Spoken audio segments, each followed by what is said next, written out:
Hi, this is Bruce Rawls, and I'm speaking again with Dr. Robert Rosenthal, Dr. Bob, as he likes to be called, who is a co-president of the Foundation for Inner Peace and one of the longest students of A Course in Miracles, who actually was a student of A Course in Miracles before it was published.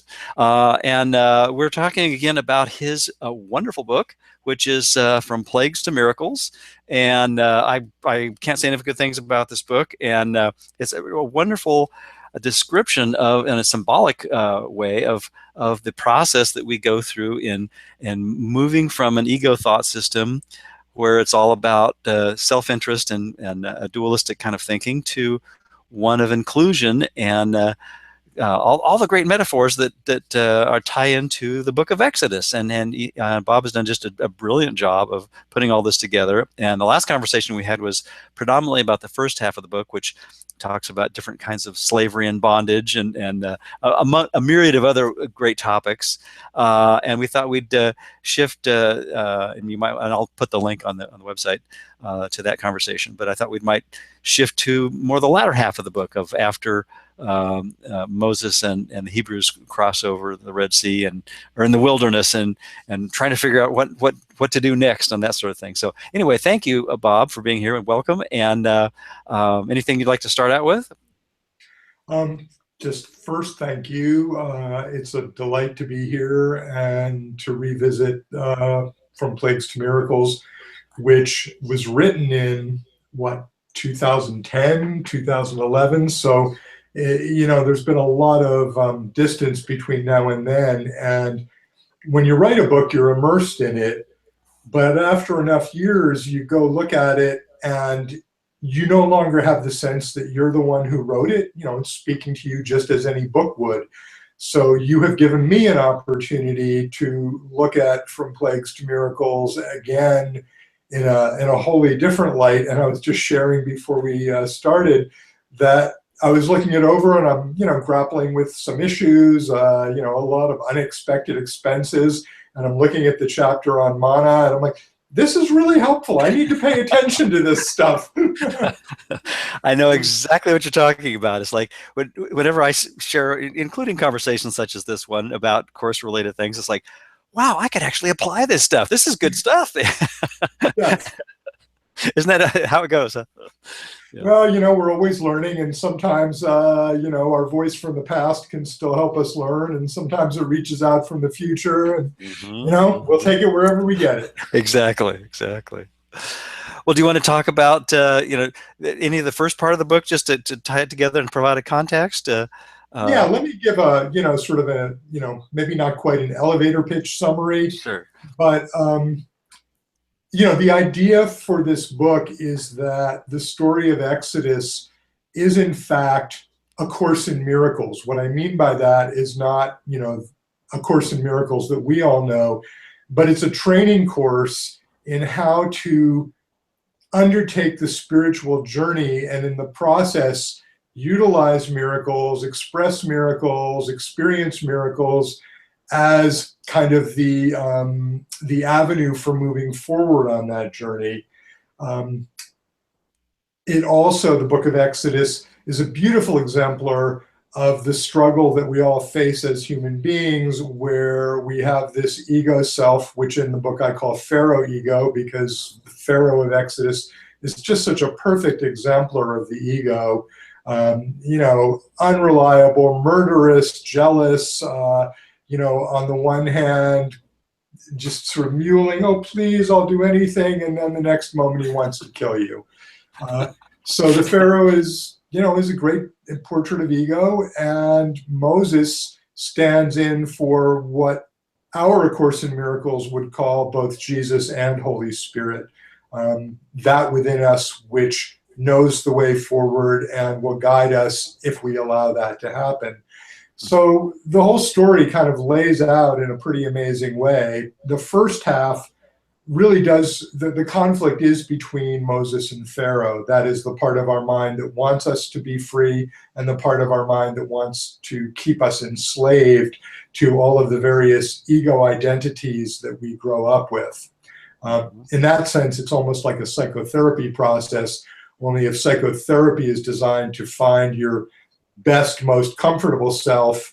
The path of Exodus and, of course, in Miracles is to ultimately expose to you that none of those self-images, self-concepts are going to work for you. Only spirit can do that. So the first half of the book is, the plagues and how to break free of Egypt, and we talked about those in the last talk.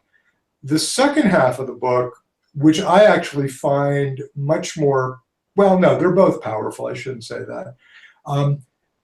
Is devoted to what happens when, in essence, you're no longer really enslaved to ego.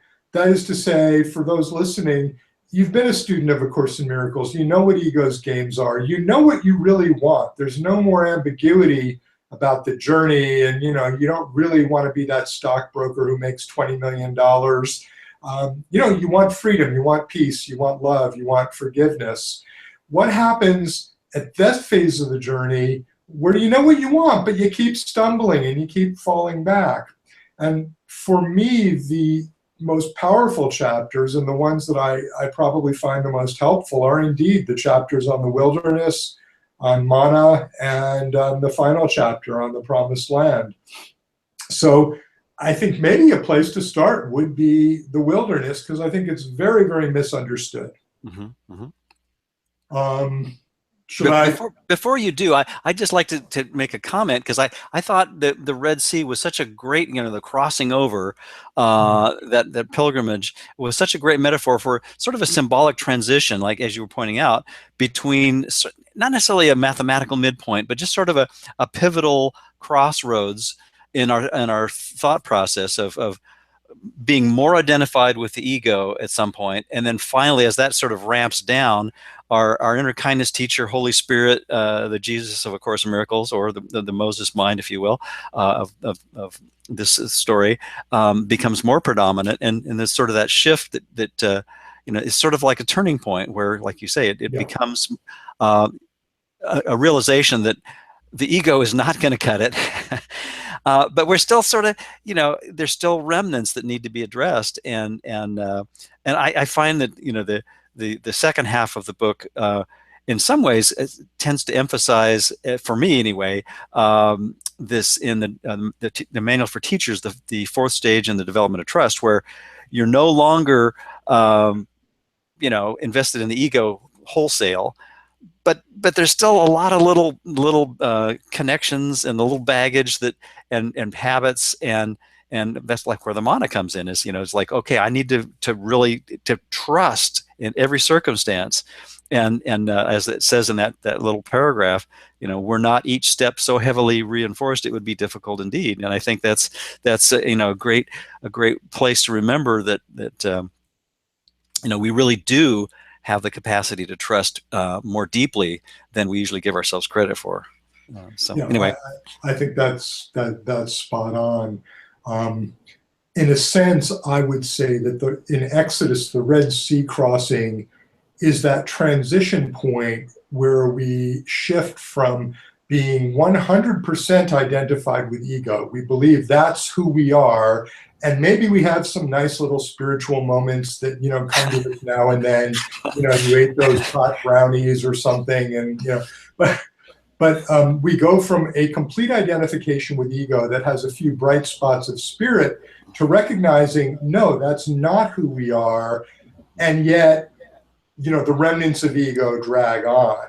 And the crossing itself, and I remember, I talk about this in that chapter. It is a birth. I mean, think about it. The Hebrew people are navigating this channel between two walls of water.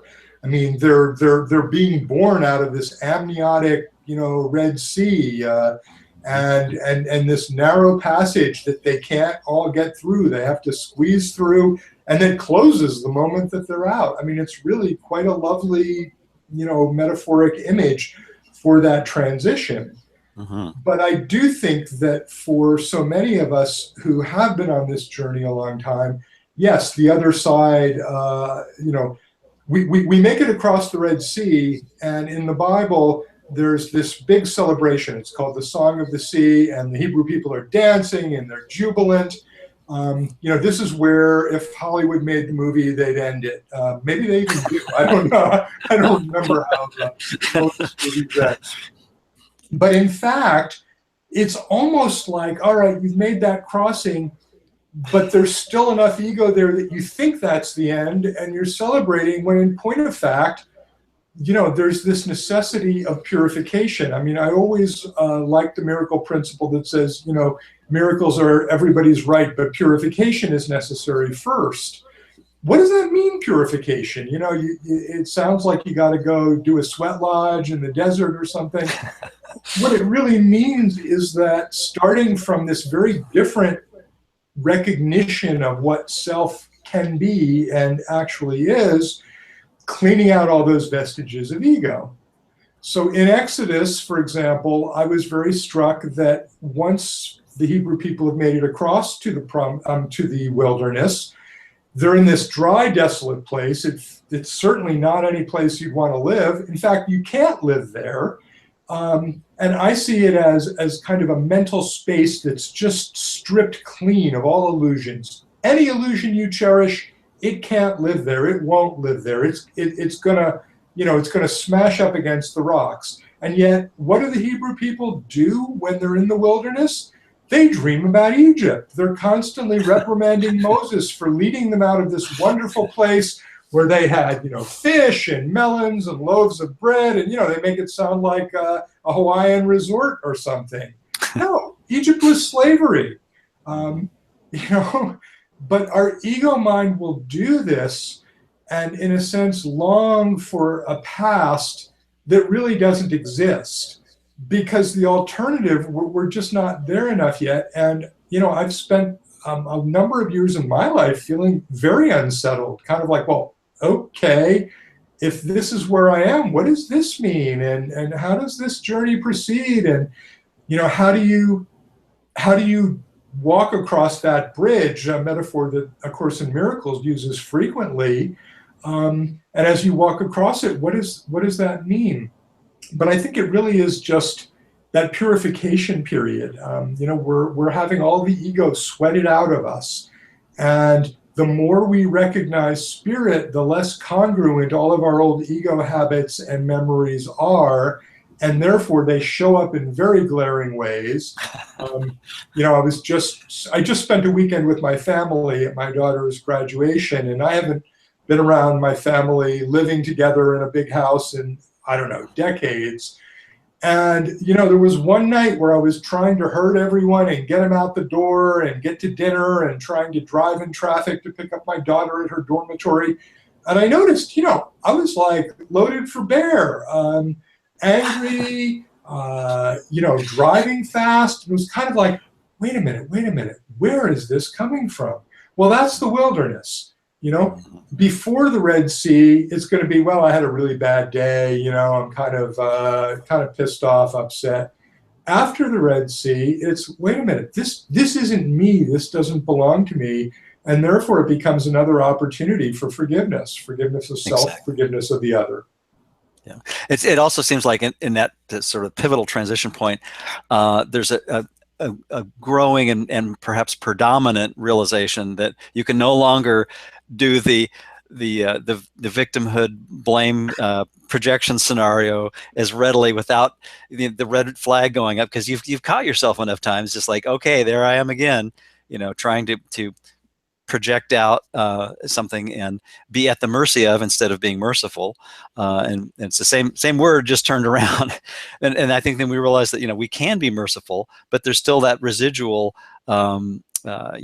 masochistic tendency that is the ego thought system that really does want to still kind of hang on to a few little cherish victim script kind of things, and like you say, observing that and without condemnation is really how we get through the wilderness. And I think those seem to be the miracles, don't they? Yeah, in a way, you can almost liken it to having a case of post-traumatic stress disorder, if you understand that living in slavery under the ego is living in a war zone under continual stress. So that even after you come home or start the journey home, you hear that car backfire and you think it's a gunshot and you're down on the ground. Flashbacks, Yeah, we exactly. get these flashbacks, exactly. Mm-hmm. And they're flashbacks to ego thinking, uh-oh, my checkbook doesn't seem to have enough in it to cover, the Visa bill. Or there are flashbacks to ego styles of coping. I'm going to be late for the restaurant. I better, hustle and drive fast. And the beauty, I'm sure no one can relate to that, of course. yeah, of course not, of course. But the beauty of it, Bruce, just to share a little more deeply in it, was as I'm driving fast, everything that can go wrong is going wrong. I pull out of this very tight street where our house is, and a car comes zooming up the hill at high speed, almost hits me. I'm furious with the guy, and yet, another part of me is, yeah, that's me. That's my projection outward. I get to the bottom of this hill, and there's a train crossing, and of course, the bells start and the train goes by, and I'm sitting there waiting for a train to pass. Then I'm hitting every light. Then there's traffic, and I decide, all right, I'm going to be clever. I'm going to take this turn and get away from the traffic. No, I wind up on a street that goes through a college town, and there are people on bikes and crossing the street, and they're all having a good time. This is what happens, is your outer reality becomes such an exquisite portrait of what's going on that when you're really in touch, the only right response is you sit back and you laugh. You go, all right, I get it. I give up, and of course, the moment you give up, it all works out. And, we made our dinner reservation. There's the miracle, huh? There's the miracle. Yeah. Yeah. But it is about purification. And, in the book, I liken it to people in recovery, doing a 12-step program that, if you are an alcoholic in recovery, and especially if you're newly in recovery, the world you walk through is still a world full of the props and cues that go with alcoholism. You know where all the bars are, you know where the liquor stores are, you know which friends you can call and get a drink. All of that is still there, only it no longer fits with your new sense of self. If you're a love addict or a sex addict, same thing. You know where the hookup scenes are, if you look at someone in a certain way, they're going to look back, but it doesn't fit anymore. Right. And therefore we have this opportunity to, from kind of a higher place on the spiral of the spiritual journey, to look down and see what we were doing and how we were doing it and let it go, which is forgiveness. We get to overlook it in ourselves and in others. We don't make judgments. It wasn't good or bad. It was the past, and the past is over. It can touch me not. Exactly. Yeah. That overlooking that above the battleground metaphor has always been helpful to me. Miracles. If I can remember to kind of invoke that observer identity and realize that, okay, that's really where Holy Spirit is coming from, is just watching this little holographic drama that I take so seriously, and in a very compassionate way, but with the reminding message that this is your classroom, and everything that seems to be an issue is just what you need to forgive, and reel that projection back in, and then recognize that it hasn't had no effect on the reality that we'll share. Yeah. It's funny. I on Amazon, the most appreciated negative review of A Course in Miracles is a woman who writes in, I started doing this and everything in my life started going wrong, and I put the book away, like a hot potato, and why would I ever want to do it? And my thought was, she must be on a really fast track. Some part of her really wanted to learn, and she just got too much at once. And of course, readiness is important. Readiness is not mastery, as the Course points out. And I've certainly had places in my life where, you go, okay, too much fear, not ready for this. Please slow it down, Holy Spirit. And they're willing to accommodate us. Mm-hmm. What's the purpose of time as the Holy Spirit sees it? It's to be gentle and give us time, what to keep pace with our learning. We have all the time in the world, quite literally. And therefore, the part of you that wants to get it right and be enlightened by, tomorrow at 5, trust me, that's not your true self. Mm-hmm. Yeah, patience is definitely key, yeah, I'm reminded of the infinite patience is really what produces the immediate Produces immediate results, as the results. course reminds us. Yeah, and No. that's usually not where we're at. But if we can just step back and you know I want patience and I want it now, kind of thing. But yeah, that's Well, and a good reminder. doesn't each one of these sort of, calls the lie to the world of projection that we think we live in? How Hmm. could infinite patience produce immediate results? I mean, in the ego's world of cause and effect, that makes absolutely no sense at all. Right. And yet, in the example I was just describing, the faster I tried to go, the slower I got there. The Mm. moment I surrendered, said, all right, I give up, I'll be late, it's in your hands, Holy Spirit. Oh, that's infinite patience. Suddenly, it works out. Yeah. Yeah. So part of the teaching, and I think, okay, to bring it back to Exodus, in the earlier stages of the journey, and I don't mean earlier in any pejorative way, we all have to go through every single stage, and given that time's an illusion, one isn't better or worse than another. But in the earlier phases, it's more about we have an obstacle and we need to get through it, and we're slowly beginning to learn, as lessons 79 and 80 talk about, let me recognize the problem so it can be solved, that all of our problems really boil down to just the one problem of separation and ego. But we still see them as separate. And when when the obstacle melts away, there is this wonderful sense of, oh, phew, that was great. And then there's this little inclination, yeah, now I can get back to, get back to life. No, the lesson is that life is an illusion. It's unreal. And we need to get this over and over to really get into our bones just how freaking crazy the world in which we think we live is. Hmm. And, the more you do your spiritual work, the more insane you realize it is. And, you're an inmate here along with all of us. Yeah, a metaphor that I frequently find helpful is the draining the swamp, but I think it's an oceanic unconscious guilt that we're draining. Yeah. So there's little islands that seem to appeal to us. They're like, well, maybe this little tropical paradise seen from afar, will be the what I want. But essentially, it seems like the more we practice over time, we recognize this whole at least by default, ego's interpretation of this dream world is really just a massive, desolate landscape. Yes. And seeing that all at once, I think is what the chapter 31, the real alternative section, kind of reminds us that well, that people have given up, in a fatalistic way upon seeing this, unless we go beyond that. And I think that's where the cultivating the relationship with Holy Spirit and with each other, and seeing that that's where the reality is, not in the specific forms, but in Yeah. the interconnectedness, and then the that spirit and that's really what gives us the motivation to go on. That really is the mana, I think.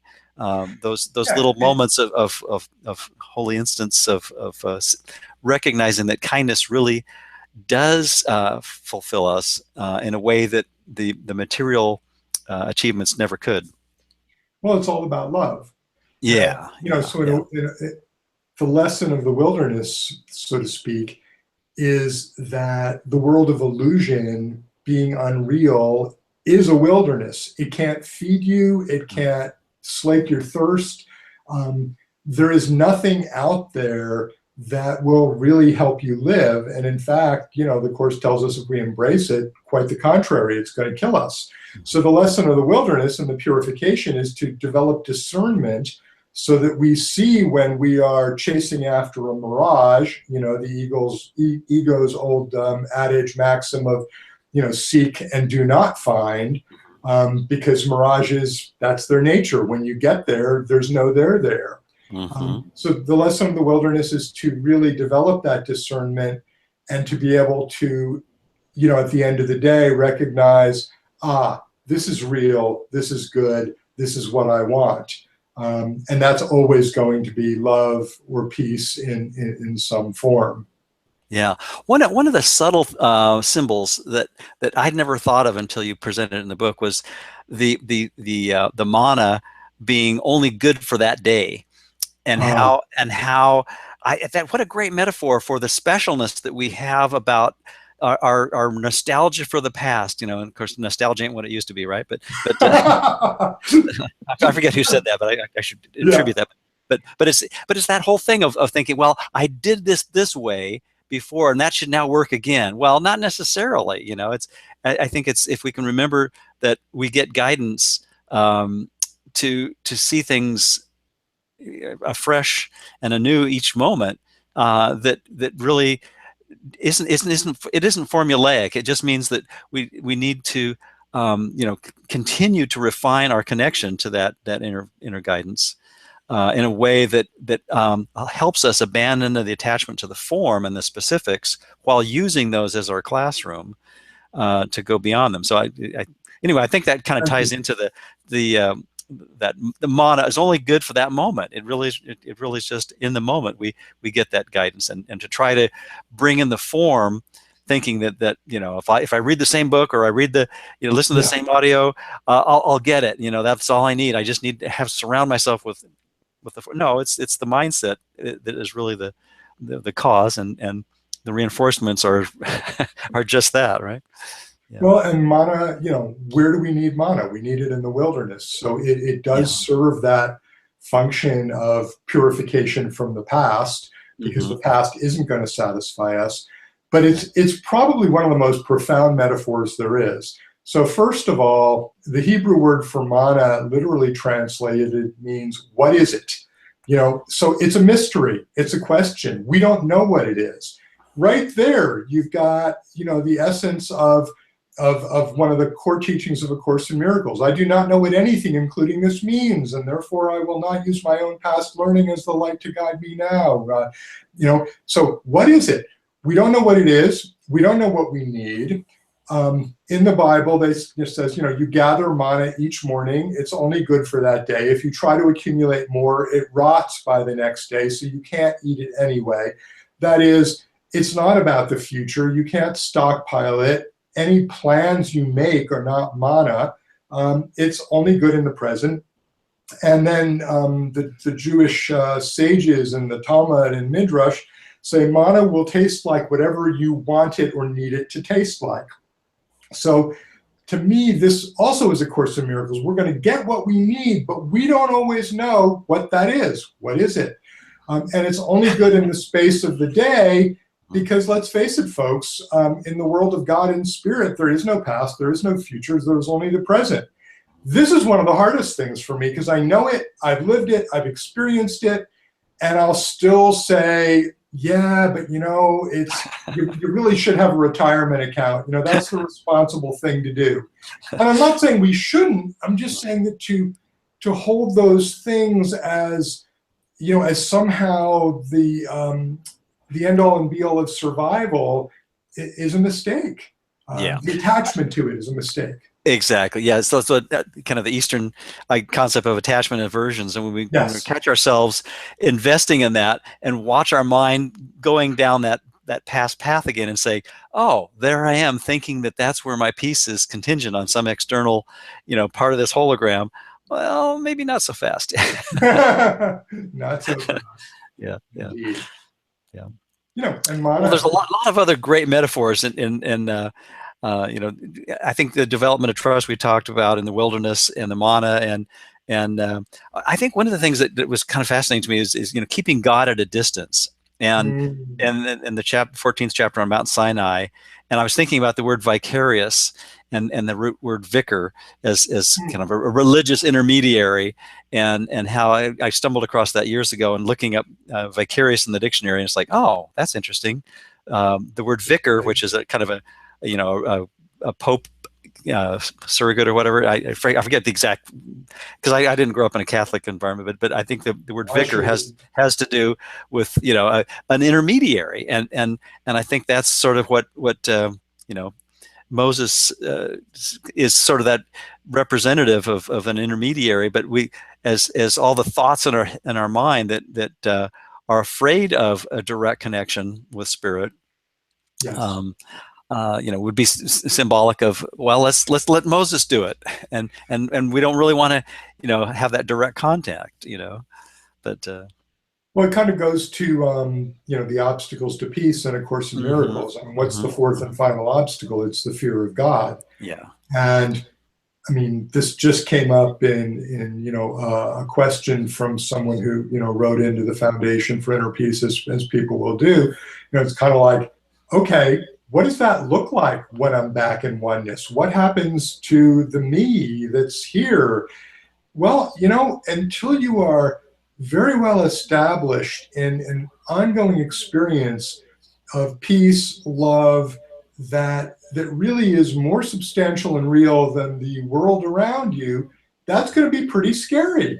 Hmm. And therefore, my answer to anyone who's afraid of it is, don't think about it. You're not there. It's like a kid in first grade going, "Oh my God, how am I ever going to learn calculus? What is college like?"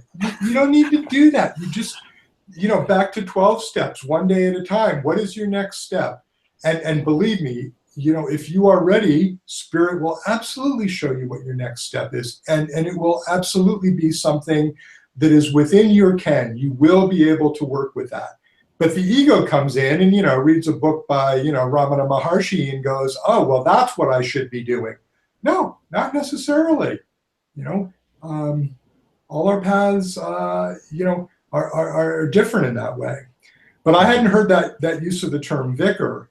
Um, I got in the chapter on Mount Sinai, what struck me in reading Exodus was that Moses is so comfortable around God. He goes up there, he wants to see God's face, they're having these conversations, and the Hebrew people see such a different version of God. They project God outside at the top of this volcanic mountain as booming and dangerous. And well, when we don't have the readiness, when we haven't sort of banked up all of the experience that allows us to say, wait a minute, I know that experience of peace and I carry it with me, like like manna and water from a rock.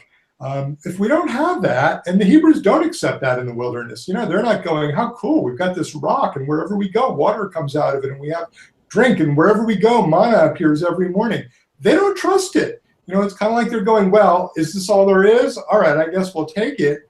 Not understanding how amazing those miracles are. Hmm. In fact, I look at them as the generic for all miracles. That is the essence of miracles.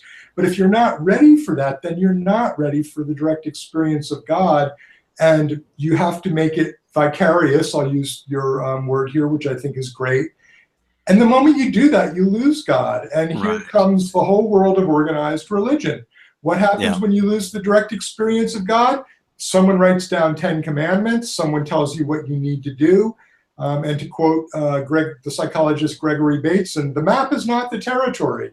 Hmm. No map for how anyone else got there or any rules for living is necessarily going to fit you. And in fact, I would dare to say that it'll fit you in some places and it's guaranteed not to fit in others. But Yeah. this is what we're left with. Um, and Classic level of confusion, huh? yeah, yeah, Yeah. Yeah. yeah, exactly. Because we always want to have a formula or specifics that we think are going to do it for us, and then we don't have to, do the inner work of getting to the content of the mind and exhuming the the fortunately unfounded but unconscious guilt, fear, sin, all that kind of crazy stuff that is percolating there. And I think that's what the wilderness is having.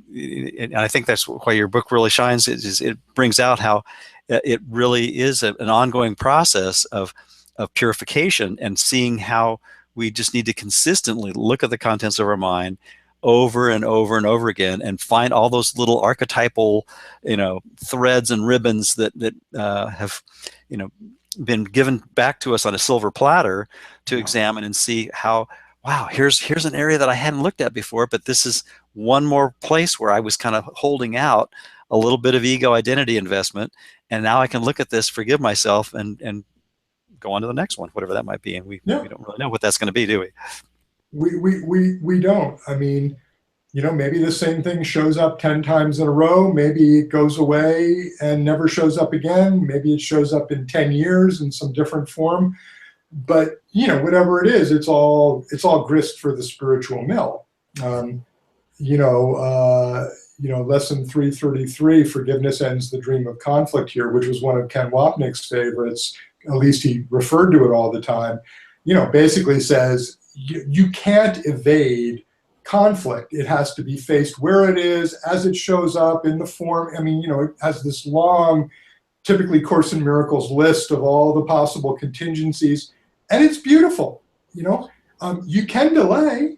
You have the ability to say, I'm not ready for this one just yet. Let me cling to this relationship. Let me cling to my, my collection of, 15th century Ming pottery for now, please.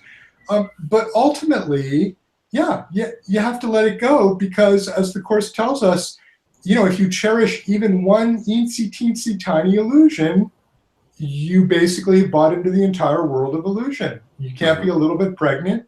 You can't have pure water that's, got a little bit of a pollution in it. It just doesn't work that way. It's an all or nothing. And the ego hates all or nothing. The ego always wants to equivocate and turn everything into a grayscale. Yeah. Since you mentioned, Ken, one of the things I remember him saying, which I having gone back and done this now, is looking at all the references of always and never and in of Course in Miracles. And it's like amazing how many places that it's a total inclusion that's required. And if we leave one person or one political party or one ethnic group or one whatever out of perfect oneness, we're just basically saying, I'm not ready to be at peace yet in that moment. And that's right. That's okay. That's there's nothing wrong with that. It just doesn't get us where we want to be in truth, where we've never left, really. So well, and it doesn't mean that you have to agree with that person or political party. It just means the recognition that they, like you, are a personality running around in a body in a dream world that's insane. And you might have a little bit of an advantage in that you have a perspective through Holy Spirit and A Course in Miracles that allows you to get above the battleground sometimes, and they don't. So what's our response to that? Well, as the Course teaches us, everything is either an expression of love or a crying out for love. It's a lot of crying out for love. And plenty of it around. Right? It's there. So the more we can give it love, the faster it'll change. Or not. That's above our pay grade. That's a good way to look at it. Well, there's a whole bunch of other great metaphors in the second half of your book. I was thinking about the longing for the past again. It was such a great one, and the slave mindset. I think in the earlier chapters about the wilderness is how we really still think of ourselves as enslaved and at the mercy of, instead of having the capacity for mercy, things like that. And that's the PTSD that I was referring to. Yeah. We're not there anymore, but we have these acid flashbacks that take us into the world of slavery. Yes, yeah. And when those come up, it seems like it's easier, I think, to recognize. I think that the sensitivity, so to speak, on the ego detector gets turned up, and sometimes people will say, "Well, gee, my life has gotten worse." Well, I think if we're honest, it's what's really is just we're noticing more how desolate it is. As we are draining the oceanic swamp, we're just seeing, wow, there's a lot more desert that's exposed now. But the desert's been there all along. It was just covered over with a lot of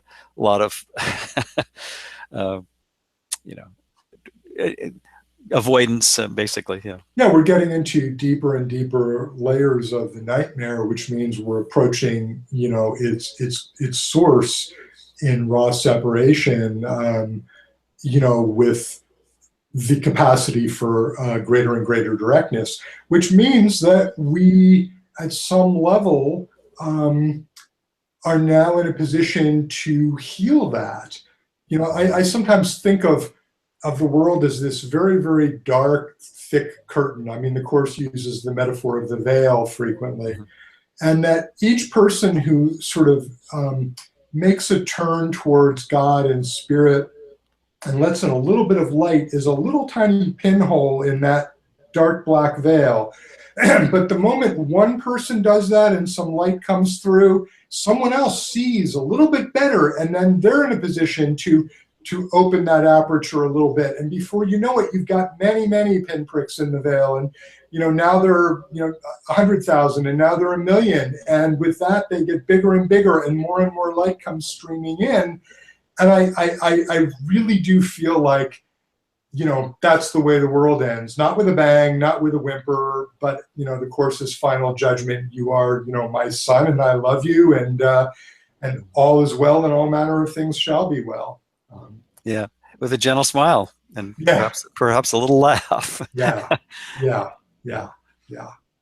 Um, but, I guess what I would say is, I was one who always felt that the Bible was fairly useless, and a bunch of stories, most of them contradictory, that get co-opted by fundamentalist religion to reinforce dogma that was never intended as such.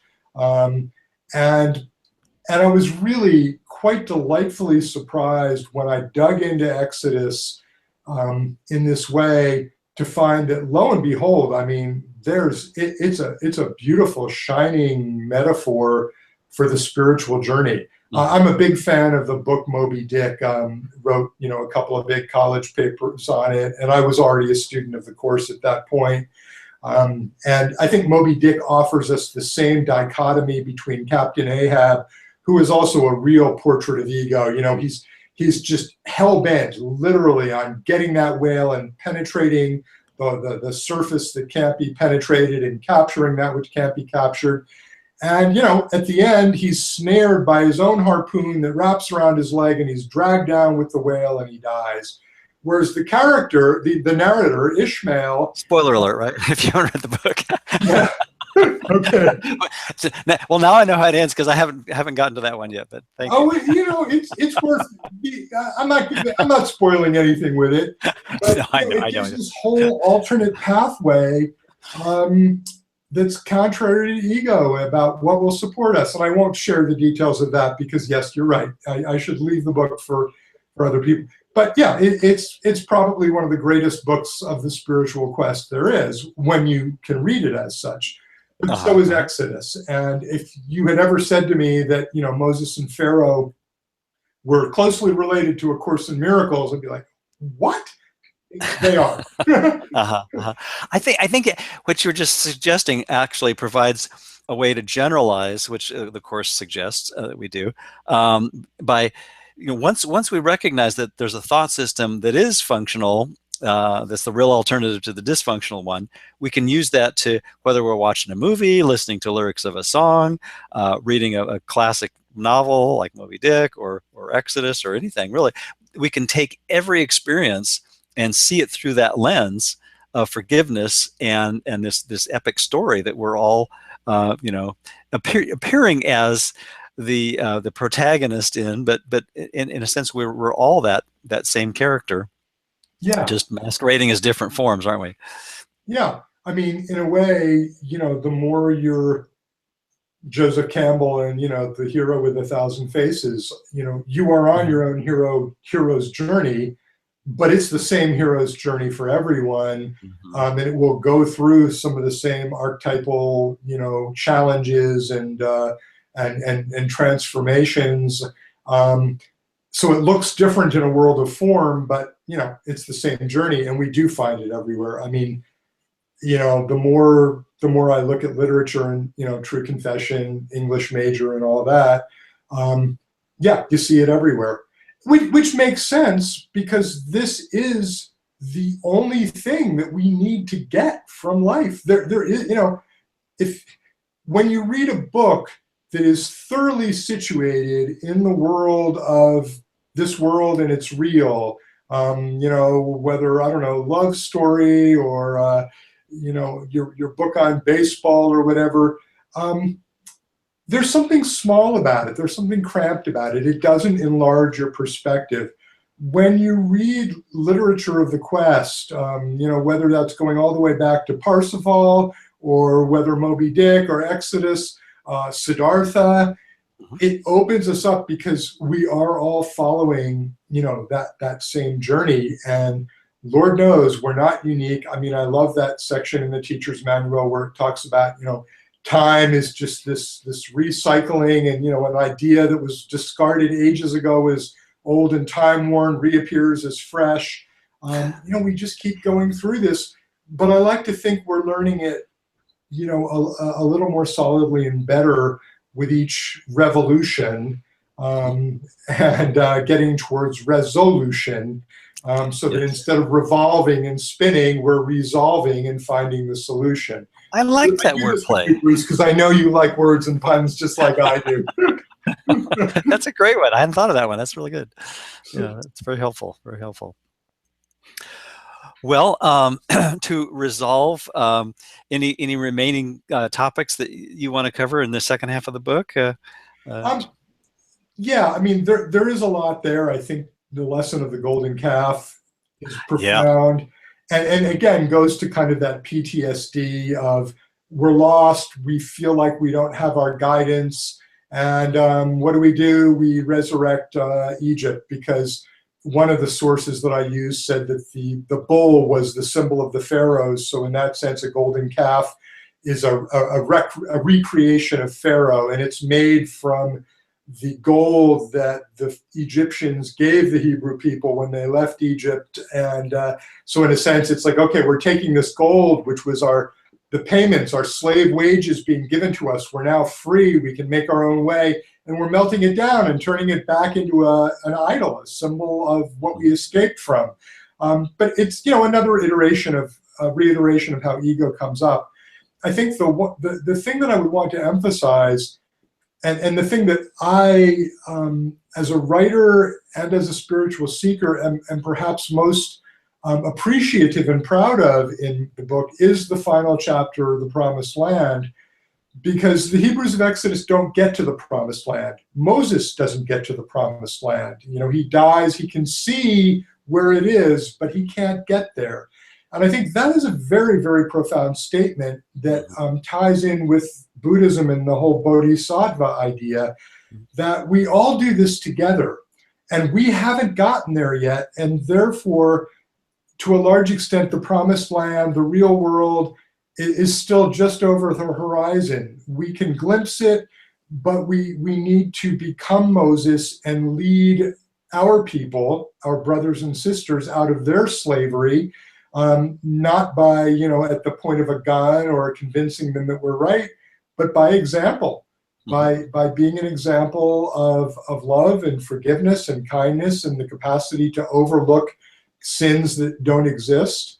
And that this is, sort of the final phase of the spiritual journey, here in the earth plane.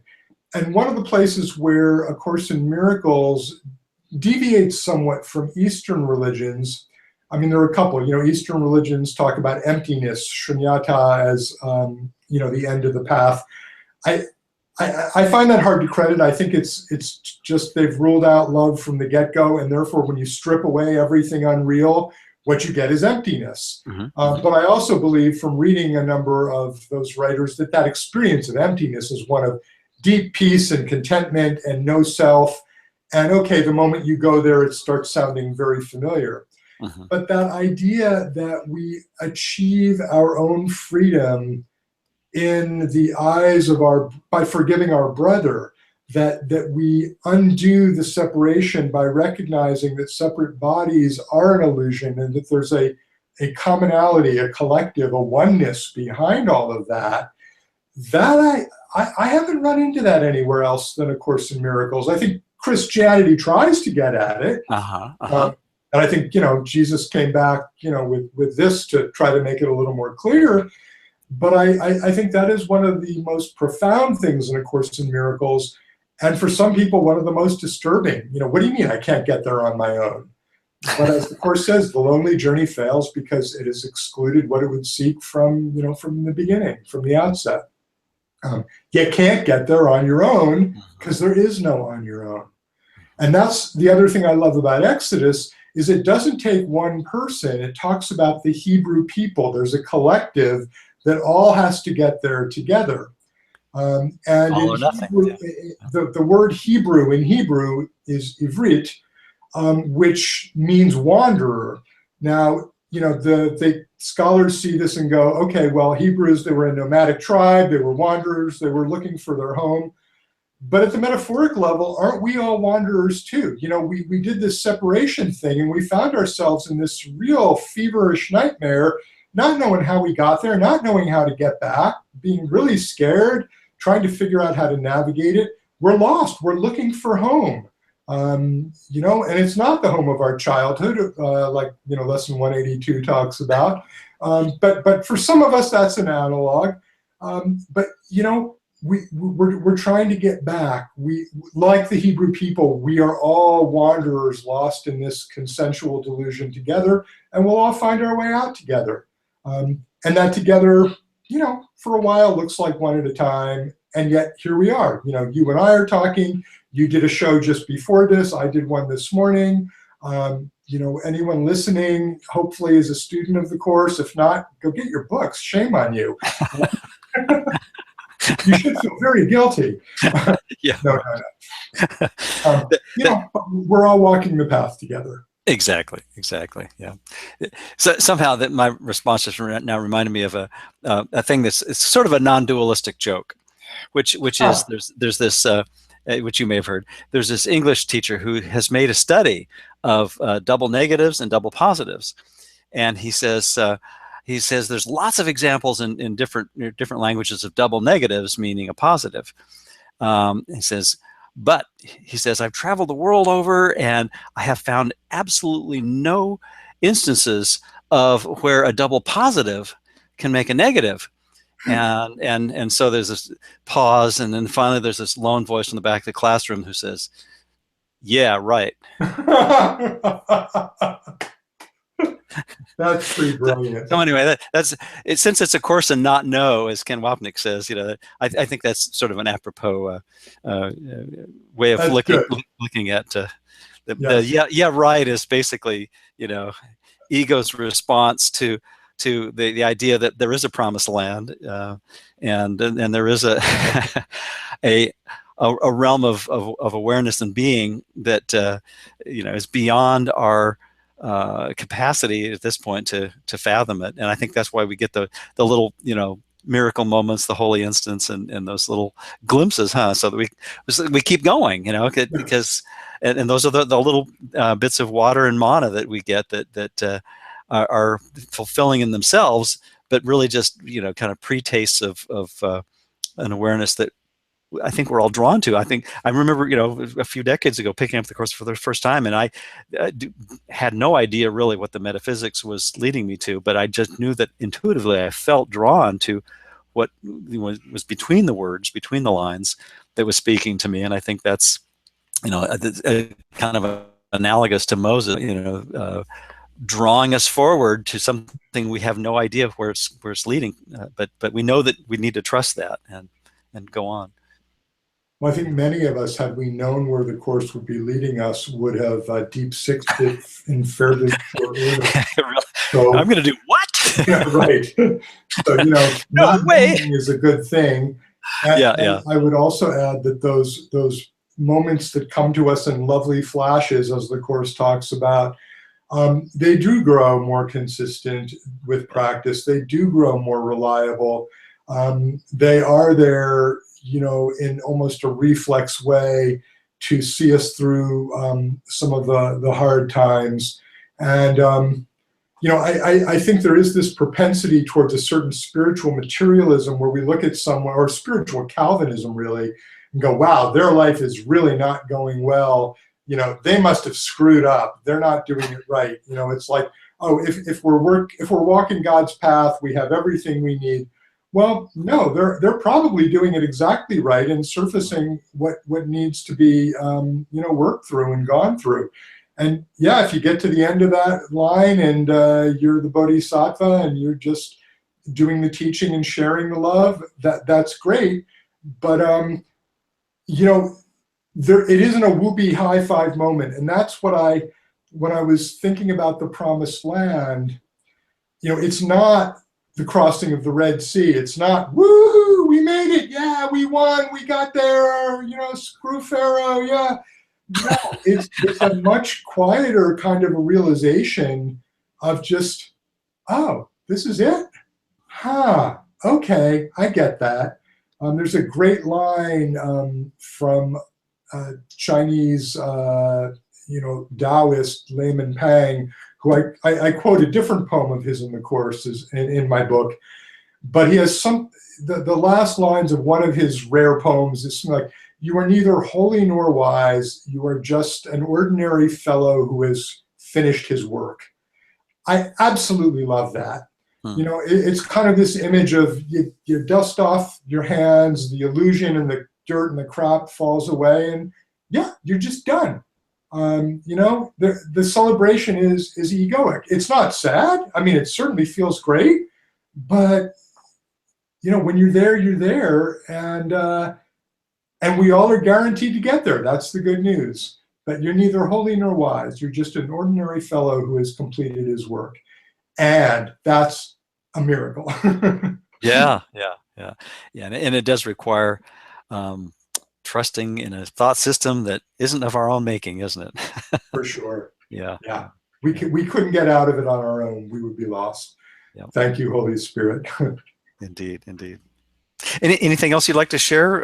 We're running up into just about an hour now. So what I would say is, if you're at all curious, this is a great time to buy the book, because I think it's been remaindered on Amazon, and they're selling it pretty much at cost for like $6. Oh, okay. So it's cheaper than the Kindle version, getting the book itself, although that might not include shipping and handling, so I shouldn't say that. Well, I like having a hard copy to mark up, so I'm going to be going through it. I'm with you. I always prefer the hard copy because I like to do all the underlines.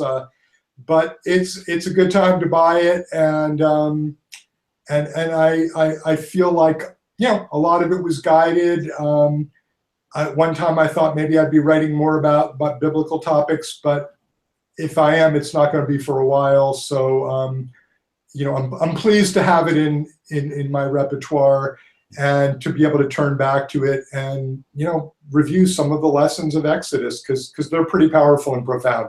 But thank you so much, Bruce, for, giving it Thank you, Bob. Yeah. Thank you. And it's been a total delight, and look forward to where our next conversation might go. Good. And we have fun, don't we? Yeah, absolutely. and anyway, I just like I said, can't say enough good things about From Plagues to Miracles, and encourage people who may not have read it to read it. So thank you so much. And you can go to the website, which is fromplaguestommiracles.com. That's it. Appropriately enough. I have a few samples on there if you want a little taste before you buy. Well, thanks again. And this is Bruce Rawls, and I've been speaking with Dr. Robert Rosenthal. And we'll talk again soon.